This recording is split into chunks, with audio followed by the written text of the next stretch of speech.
Good morning, ladies and gentlemen, and welcome to the show this Thursday. Thursday, September 14th, 2023. Thank you for tuning in. I'm glad to have you guys here. Russia is going to double their production of tanks and ammunition. They're doubling it. Not only that, they're coming in with 700,000. They're going to mobilize 700,000. They're totally committed. I'm telling you, they are turning into they're really behind the war effort, from what I understand. They're turning into a nation of hardened warriors, and they believe that their whole survival relies upon it.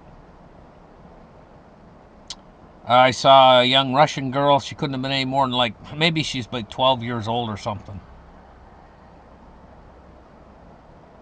And she had a military rifle. And she dismantled that thing so fast, like 5 seconds. And then put it all back together again, like 5 more seconds or 10 seconds. Click, click, snap, snap, snap, click, click, click, click, snap, snap, snap. It was on social media. That's just a little girl.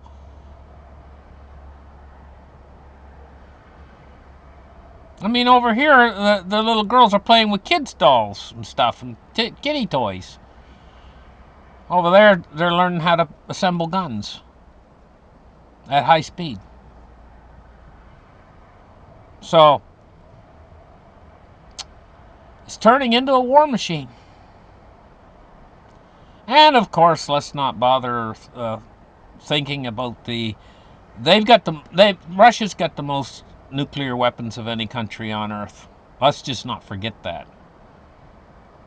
So Russia's doubling down. It says Russia has been able to significantly ramp up its production of ammunition and other armaments despite Western sanctions. According to one senior Western defense official, before the invasion of Ukraine, Russia could produce 100 tanks a year. Now they can make over 200.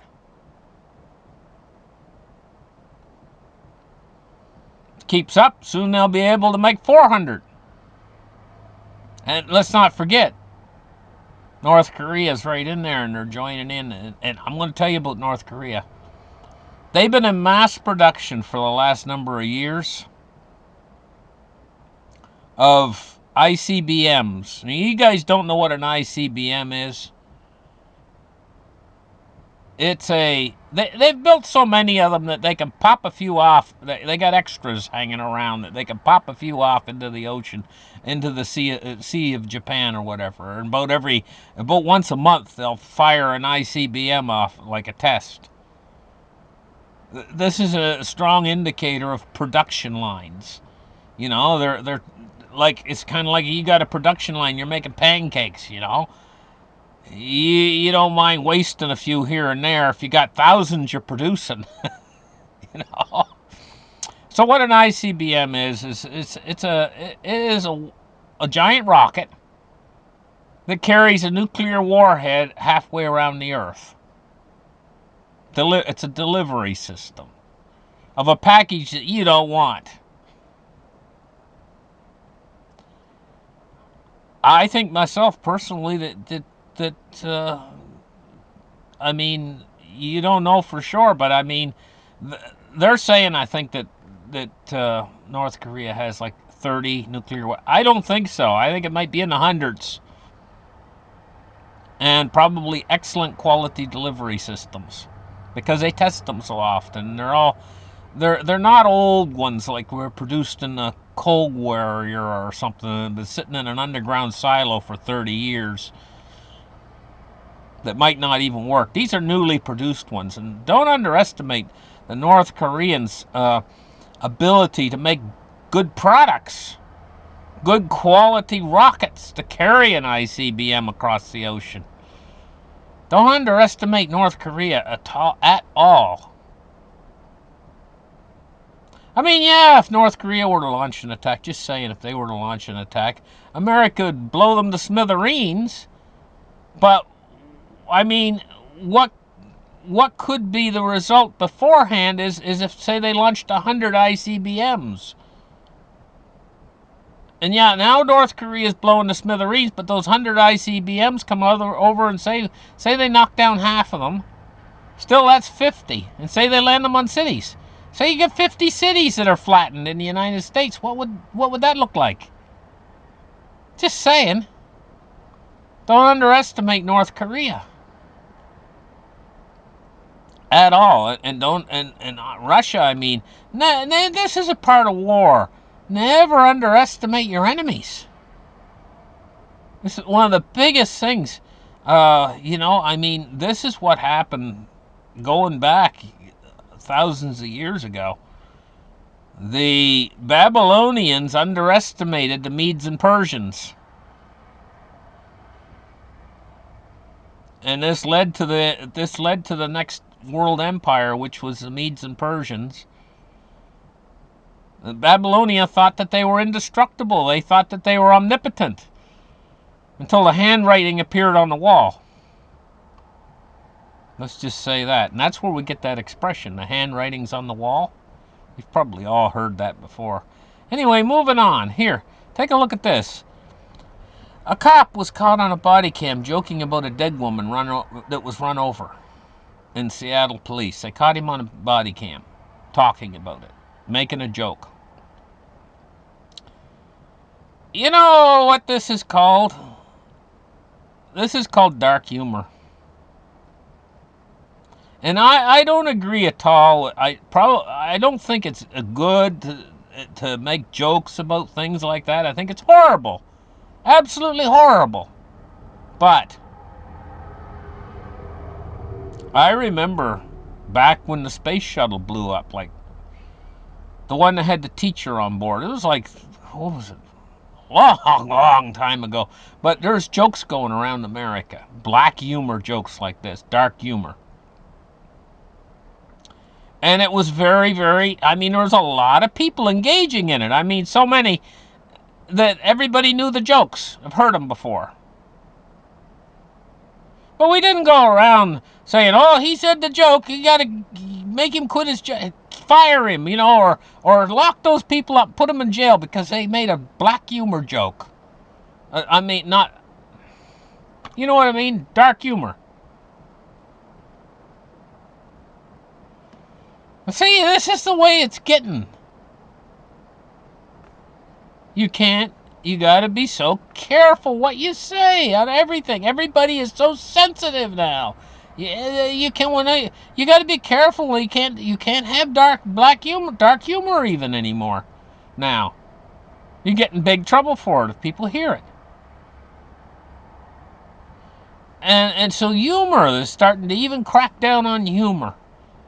And I don't agree with some of the stuff that people say when they start getting into this.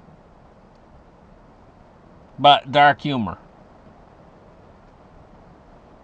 And some of it's very black and dark. But you got to think, what's the alternative to that? The alternative and where we're headed, ultimately, they will be able to scan your brain after a little while. And they'll even know if you're thinking it. And they'll have a punishment for you waiting.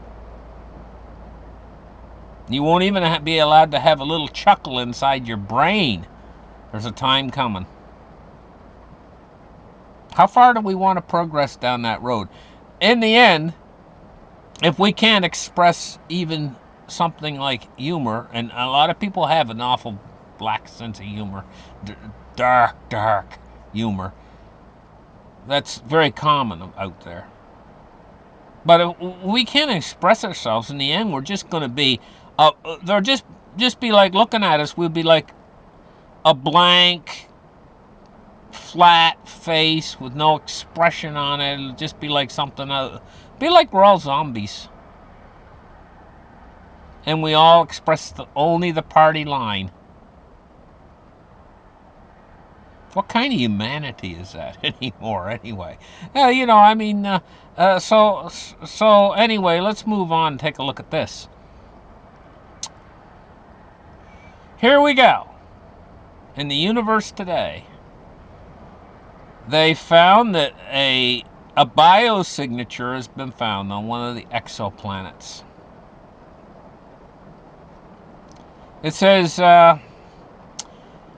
a potentially habitable exoplanet with a deep warm ocean and thick hydrogen-rich atmosphere. Such planets are thought to be somewhat common, orbiting red dwarf stars, and they are an excellent candidate for life. While it is an exciting discovery, buried within the research article is something even more exciting. Tentative evidence of a biosignature hinting at the presence of life. You can guess which discovery started making headlines, but have astronomers really found life on another planet? Evidence comes from the atmosphere spectra of this Hycean world, buried in noise of the spectral lines, what seems to be a weak signal of dimethyl sulfide. In short, on Earth, this compound is almost entirely produced by protoplankton in our oceans. So guess what? It looks like they found life on other planets. They've look, that thing came through our solar system. Called Oumuamua or something like that. You guys all know what I'm talking about. Probably most of you know what I'm talking about. It was a cigar-shaped object. It had its own propulsion. And it was something that come from some other place else and propulsed itself into our solar system. Headed around the Earth, went out, now I guess it's coming back again. Well, 6 more of them came in. And they're very hesitant to say, hey, these are not a natural phenomenon. They try everything in the book. They've tried to explain how they have a propulsion system. And then we get all this news out there. News from Mexico showing us mummies of what they call aliens. We get all this, the Pentagon coming forward and saying, hey, you know, this kind of fits in this story right here, because what it's showing is the scientists out there are saying, hey, you know, this planet has a signature of dimethyl sulfide. This planet out there. And that's what we see almost entirely produced by protoplankton in the ocean, which is life. So maybe life out there is far more common, and maybe they have been visiting us. Maybe they are visiting us. Maybe the government has been able to keep all this secret for a very long time. Maybe. I'm just saying maybe. Because there's been so much ridicule associated with all this. And you know, if you want to keep something secret, especially something that's hard to believe in the first place, you ridicule the people who have actually saw it, or you use ridicule. And this has been extensive for a very long period in time, this ridicule. But now it might be starting to be alleviated for one reason or another. Maybe it's because we're getting close to blowing ourselves all up. And maybe the life out there doesn't want us to blow ourselves up for one reason or another. We have an emotion engine that does not always follow logic. Humanity's emotion engine is not logical. This is why, as a species, we could very possibly blow ourselves up, because if we relied upon logic, we would back away from what we're doing right now. But we don't, because we get incensed. One side gets incensed against the other side, and they then emotion's gone out the window. There's no emotion anymore. It's just rage. And in rage, they'll do anything. You've all seen people on the highway. They're upset or whatever, and you give them a little beep, and the next thing you know, they're trying to chase you down on the highway or whatever, and they've lost all sense. It's called road rage. Once they've lost all sense like that, then, I mean, they could be a very law-abiding person and everything, but they're in such a state of rage that they will do things that could land them in jail. And it doesn't make any sense. But that can be extended. That thing that you see that causes road rage can be extended in war once the ball gets rolling. One country says, well, he did that to me, and then they do something back to them even worse, and then they do something back to them even worse, and then it just escalates out of control, and in the end it's just nukes flying every which way. Because we're not a logical species. We do have logic. But we'll throw that logic out the window once we get enraged. Or we think some sort of an injustice is being done. Anyway, enough talk about that. You know, too, another thing I wanted to point out. Boy, it's pouring out there. Can you hear the rain? Another thing I wanted to point out, too, is... like, people can never see... If you're really smart, you have a high intellect, what you will do is you will try to see, you'll try to put yourself and imagine yourself in the position of the opposing side, and you'll try to understand what their point of view is. And this is something that's not being done, especially when it comes to political parties nowadays. People on this side, they have a divided opinion from the people on the other side, and they'll say, well, they're just crazy. They're totally insane. And then the people on the other side say the same thing about them. But you ever stop and think for a minute? People are not crazy. People believe things for a reason. Generally, there's a reason. They've tried to use their own common sense and figure things out, and they'll take a certain viewpoint for a reason. And if you've taken a different viewpoint, have you ever tried to, just for the fun of it, look at the other person's point of view and try to think to yourself, what if I believed that? What harm does it do to do that just in an experimentary way? You can go back to believing what you believe now anytime you want, but just try to believe what the other person believes, and then you can see the flaws in their, and you can start to have a little bit of more understanding of the situation. It's not being done. I mean, let's face it, if road ragers were to do that, well, they would stop immediately and say, well, maybe I'm carrying it a little bit too far. I mean, a guy just gave me a little beep. Why should I be just blowing my top absolutely, ready to wreck my car, ready to maybe end up in jail, just because he gave me a little beep? If he'd stop for a minute and empathize with the other person and see their point of view, maybe they had a bad morning too. You know? And this works on a larger scale, on a grander scale, for the whole world. If this, and this is a more logical way of doing things. We don't apply logic. This is the problem as a species, and we might not be here as a species, and it could only take 5 or 10 years from now. Might be all that's left on this planet's microscopic life in just a few years. I mean, as it stands right now, we don't even have to have a nuclear war. No, we don't need it to end up being practically extinct.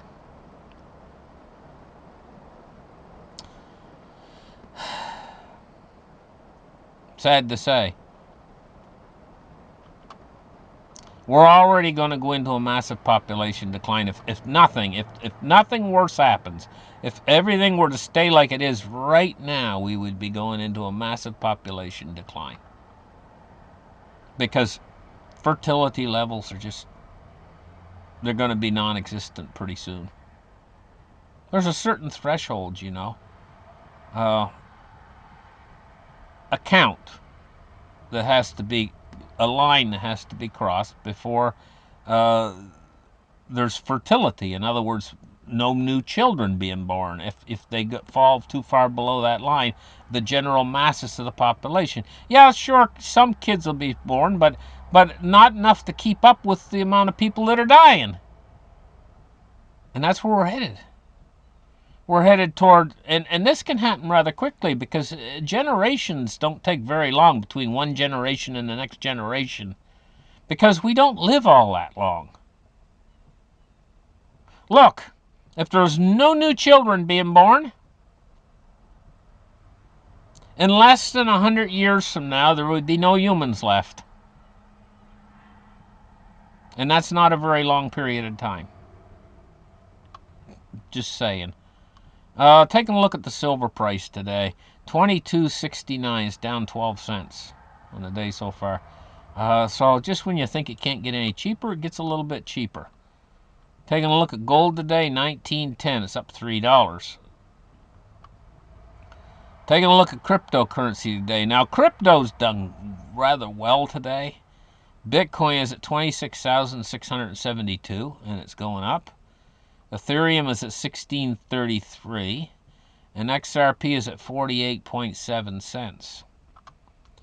And taking a look at the Dow Jones today, it's up 320 points on the day at 34,895. Taking a look at crude oil, it's at 89.88, so it can't get any closer to 90 bucks. Now remember what I told you guys, this thing's going to probably stick around 90 for a little while. A little bit below it in the 80s, in the upper 80s, 87, 88, 89, 91, 92. Long in there, it'll hang around in there for a few weeks, I think. And then she'll take off again for 100. That's what I think's going on. Taking a look now at U.S. Treasuries, and we're seeing the long end of the yield curve is rising again. U.S. 10 years at 4.28. It's up 3.8 basis points. And the U.S. 30 year is at 4.39. It's up 5.7 basis points. And taking a look at the U.S. dollar index today is at 105.26. 105.27. And it's rising today. And rising rather steeply. Thank you guys for listening to my show. Like and subscribe. We'll catch you guys in the next episode. Have a great afternoon. Bye-bye.